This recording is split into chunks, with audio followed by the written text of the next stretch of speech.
लोकांचा आवाज पुरेसा आहे आणि लोक प्रेम देत असतात, जनता प्रेम देत असते. आज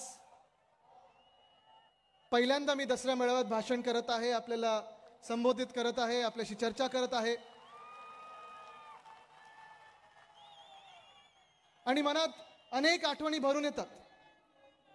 मला आठवतं लहानपणी वर्षातला सर्वात मोठा दिवस आणि महत्त्व दिवस म्हणजे दसरा.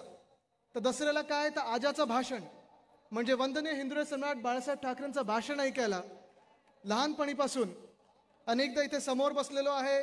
तेव्हा असं कार्पेट नसायचं, तिथे गवत असायचं, त्याच्यात आम्ही बसायचो. मग वडिलांचं भाषण ऐकायला मग 2010 साली मला आठवतं ह्याच मंचावर ह्याच दिवशी दसऱ्याच्याच दिवशी युवासेना स्थापन केली होती आणि माझ्या आजोबांनी वंदनीय हिंदवी सम्राट बाळासाहेब ठाकरेंनी तलवार तर हातात दिली, पण ताकद दिली, आशीर्वाद दिले, प्रेरणा दिली, बळ दिलं की आदित्य लढ, ह्या महाराष्ट्रासाठी लढ, या मातीसाठी लढ, या देशासाठी लढ. ह्याच मैदानात गेले 10 वर्ष 14 वर्ष युवासेना प्रमुख म्हणून, मग शिवसेना नेता म्हणून मी ह्या मंचावर येत असतो. वडिलांची भाषण ऐकत असतो, वडिलांची म्हणजे मुख्यमंत्र्यांची शपथविधी देखील पाहिलेली आहे. पण 14 वर्षात कधी मी भाषण केलं नाही, कारण घरात एक प्रथा आहे आणि संजय राऊत काकाला माहिती आहे कदाचित, माझे वडील कधी त्यांच्या वडिलांचं भाषण नाही करायचे आणि मी पण तसं आता उद्धव साहेब आले की थांबणार आहे. पण हे जरी असलं तरी योगायोग असा आहे की आजचा दिवस, हे साल 2024 कदाचित योगायोग असेल, कदाचित माझ्या आजोबांचा आशीर्वाद असेल, कदाचित पंजोबांचा आशीर्वाद असेल आणि आहेच. त्यांनी कदाचित मला सांगितलं असेल की आदित्य, हा क्षण फार महत्वाचा आहे, हे साल फार महत्वाचं आहे, ही लढाई सर्वात मोठी आणि सर्वात महत्वाची लढाई ही आत्ताची येणारी लढाई आहे. मला आठवतं 6 जानेवारीला अरविंद सावंत साहेबांसाठी मी गिरगावमध्ये सभा घेतली होती आणि सुरू केलेला आपण लोकसभेचा आपला प्रचार सुरू केला होता आणि त्यावेळी मी सांगितलं होतं की गेले 5 वर्ष ज्या लोकसभेत आपल्याला परिवर्तन घडवायचं, ज्या लोकसभेमध्ये आपल्याला बदल घडवायचा आहे, ते साल आलेलं आहे. आणि तसंच मी सांगतो 2 वर्ष ज्या क्षणाची आपण वाट पाहत होतो, ज्या वर्षाची आपण वाट पाहत होतो, 2024 ची निवडणूक कधी लागणार, राज्याची निवडणूक कधी लागणार. हा, कदाचित मला काल परवाकडे कोणीतरी एकाने सांगितलेलं आहे, एका अधिकाऱ्यांनी, कारण आता चर्चा सुरू आहे. भास्कर जाधव साहेब, आपल्याला देखील माहिती असेल, चर्चा सुरू आहे की आपण सगळे आमदार म्हणून जेव्हा निवडणुकीला सामोरी जातो, आता हे सरकार तर शेवटच्या मिनिटाला हजारो कॅबिनेटचे निर्णय घेत आहे. ज्यांना काय काय महामंडळ असतील, मंडळ असतील, ज्यांना बनवायचं त्यांना बनवतं, म्हणजे महामंडळ वगैरे बनवतच आहे, पण जे काही बनवायचं ते बनवतं. पण मला एकाने सांगितलं की आदित्य, आचारसंहिता लवकर लागणार नाही, जोपर्यंत अदानीची सगळी कामं आणि सगळे GR निघत नाहीत तोपर्यंत आचारसंहिता लागणार नाही, असं मला एका अधिकाऱ्याने सांगितलं. आणि म्हणून ही लढाई फार महत्वाची ठरते. आज हा आपला दसरा मेळावा इथे एक चालू आहे, खरी शिवसेना, ओरिजिनल शिवसेना. आणि आपलं भाग्य आहे की आपल्या शिवसेनेला उद्धव बाळासाहेब ठाकरे हे नाव जोडलेलं आहे. म्हणजे उद्धव साहेब पण आहेत, बाळासाहेब पण आहेत आणि ही आपली शिवसेना आहे. ठाकरे म्हणजे तुम्ही सगळेच.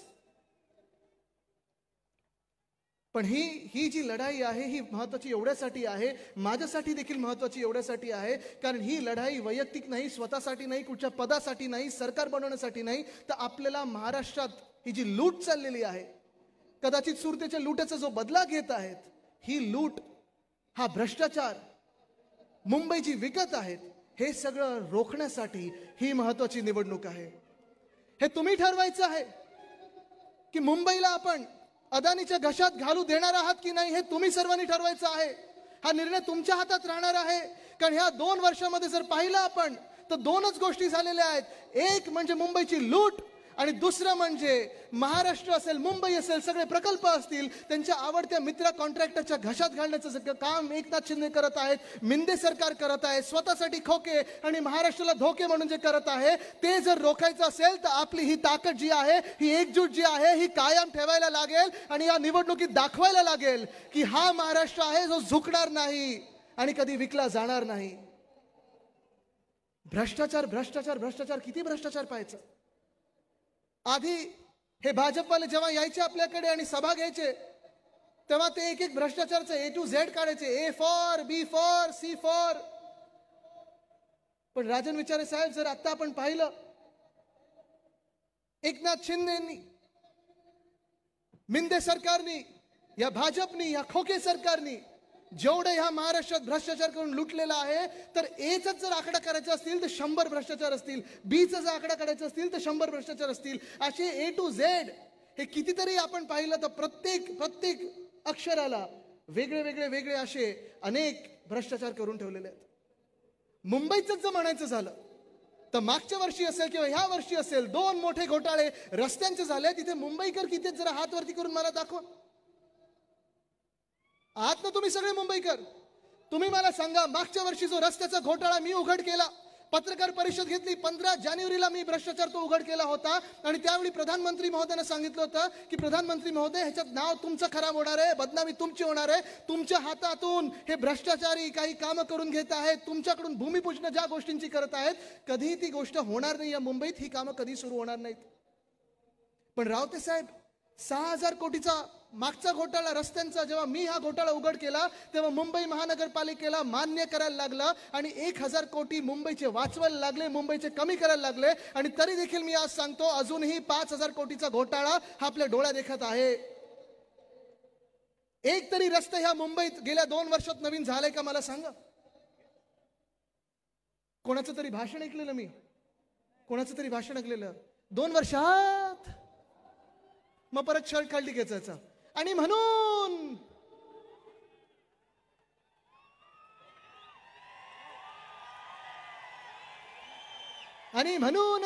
आता आज किती वेळा म्हणणार मला माहित नाही.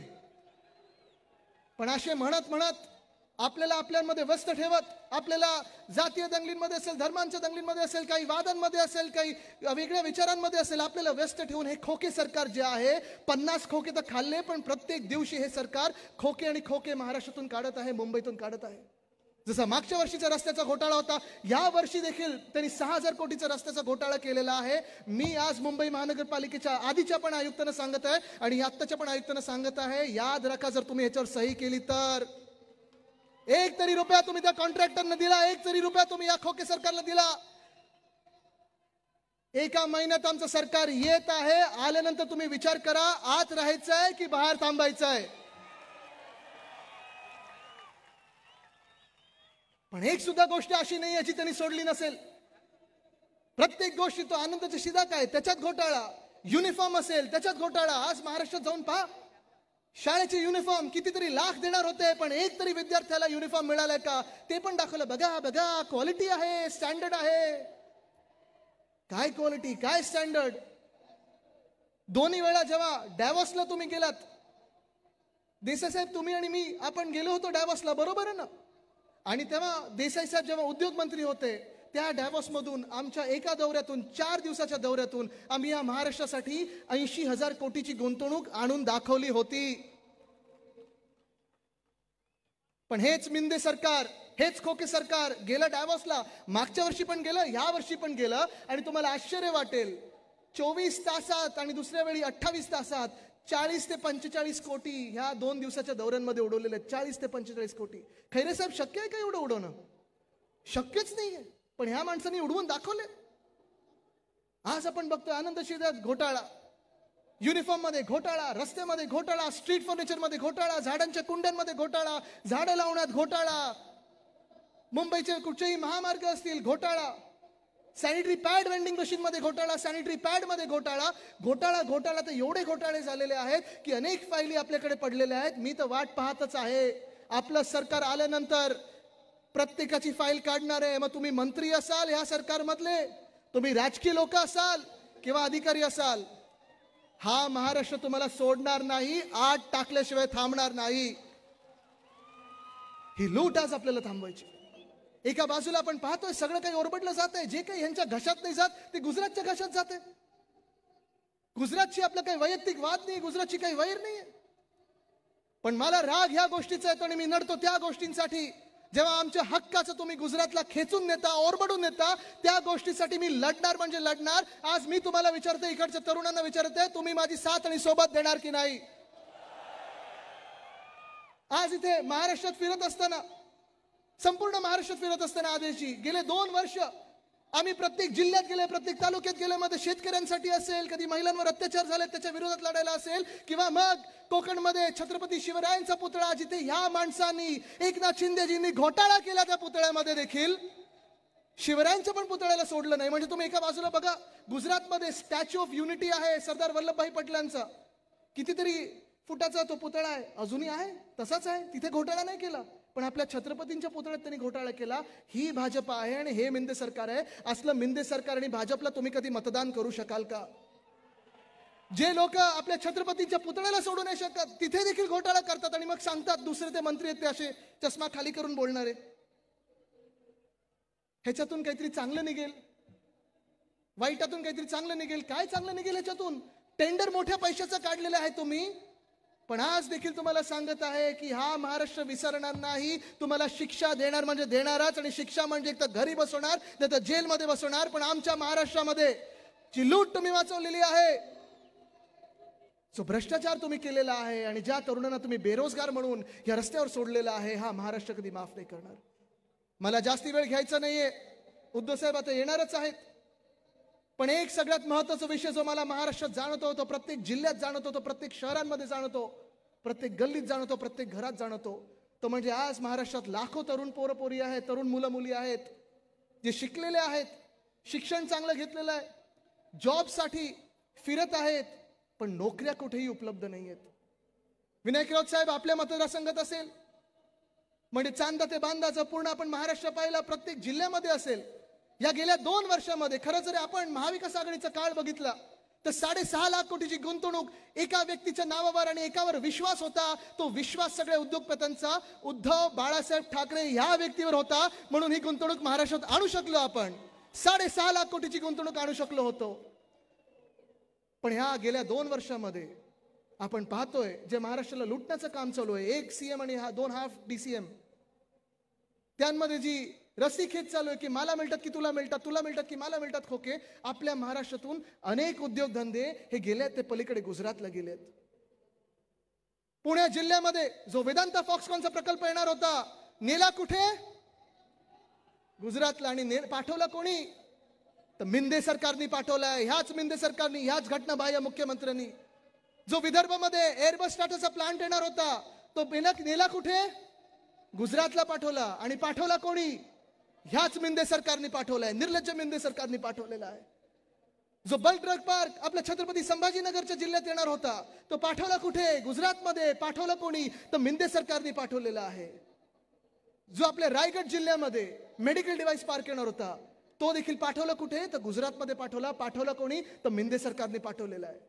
म्हणजे सगळं काही, आता तुम्ही विचार करा, सगळं काही उचलतायत आणि नेतात गुजरातला. ह्यांचं जर सरकार चुकून आपल्या डोक्यावर बसलं तर मंत्रालय देखील नेतील आता हे गुजरातला. हे आपल्याला आता रोखायचं आहे. आज जर तुम्ही मला विचारलं की आदित्य तुमचं सरकार तर येणारच आहे, महाविकास आघाडीचं सरकार येणार आहे, तुमच्या 3 महत्वाच्या प्रायोरिटी काय असणार, सगळ्यात 3 महत्वाचे मुद्दे काय असणार, पहिल्या 3 गोष्टी तुम्ही ज्याच्यावर काम करणार ते काय असणार? आज मी ह्या महाराष्ट्राला सांगत आहे, नोकऱ्या, नोकऱ्या आणि नोकऱ्या. ह्या 3 गोष्टी, तिन्ही म्हणजे नोकऱ्या ह्या सगळ्यात महत्वाच्या. नंबर 1 ची प्रायोरिटी नोकरी, नंबर 2 ची प्रायोरिटी नोकरी आणि नंबर 3 ची प्रायोरिटी नोकरी. मग ते स्पर्धा परीक्षा असो, आमच्या मराठवाड्यातून असतील, विदर्भातून असतील, अनेक तरुण तरुणी बसतात या स्पर्धा परीक्षांसाठी, 4-4, 5-5 वर्ष मेहनत करतात, दिवस रात्र मेहनत करतात. पण आज आपण पाहतोय MPSC काय हाल करून ठेवते आपल्या महाराष्ट्राच्या तरुण पोरांची. प्रायव्हेट जॉब्स निघून गेलेल्या आहेत, स्पर्धा परीक्षा निघून गेलेल्या आहेत, पोलीस कॉन्स्टेबलची भरती. मागच्या महिन्यामध्ये भर पावसात आपण पाहिलं, जोगेश्वरी पुलाच्या खालती सगळ्यांना झोपायला लावलं होतं, कोण मरीन ड्राईव्हला झोपत होतं. 17,500 पदांसाठी 18.25 लाख तरुण मुलं मुली इथे आले होते. आणि त्याच्यात BCom होतं, कोणी MCom होतं, कोणी LLB होतं. ही सगळी जी तरुण मुलं मुली आहेत, ह्यांना एकच गोष्ट पाहिजे, ते म्हणजे हाताला काम. आणि हेच आपलं हिंदुत्व आहे, हृदयात राम आणि हाताला काम. आज विजयादशमी आहे, आज दसरा आहे.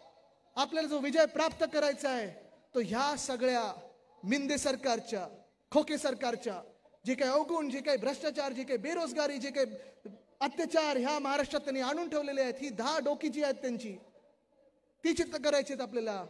आणि मशालीनी आपल्याला पुन्हा एकदा सुवर्ण काळाकडे न्यायचंय. मी आज तुम्हाला विचारत आहे, इथे सगळे जे आपले महाराष्ट्र प्रेमी जनता आलेली आहे, तुम्ही लढायला तयार आहात का? मी तर लढत आहे आपल्या महाराष्ट्रासाठी, मी लढत आहे आपल्या भूमिपुत्रांसाठी, मी लढत आहे आपल्या न्याय हक्कांसाठी. अंगावर वार घ्यायला तयार आहे. हे खोके सरकारवाले मागून वार करतात, चला ठीक आहे, पुढून मागून कुठेही करा. उद्धव साहेबांच्या पाठीत खूप खंजीर खुपसला तरी देखील ते लढत आहेत. तुम्ही आम्हाला साथ आणि सोबत देणार की नाही? लढायला तयार आहात का? जिंकायला तयार आहात का? लढायला तयार आहात का? जिंकायला तयार आहात का? आणि जिंकायचं असेल तर आपल्याला एक गोष्ट लक्षात ठेवायला लागेल, आपलं चिन्ह कुठचं? चिन्ह कुठचं? चिन्ह कुठचं? चिन्ह कुठचं? चिन्ह कुठचं? चिन्ह कुठचं? चिन्ह कुठचं? चला हाती मशाल घेऊया आणि विजयी होऊया. धन्यवाद. जय हिंद, जय महाराष्ट्र, वंदे मातरम.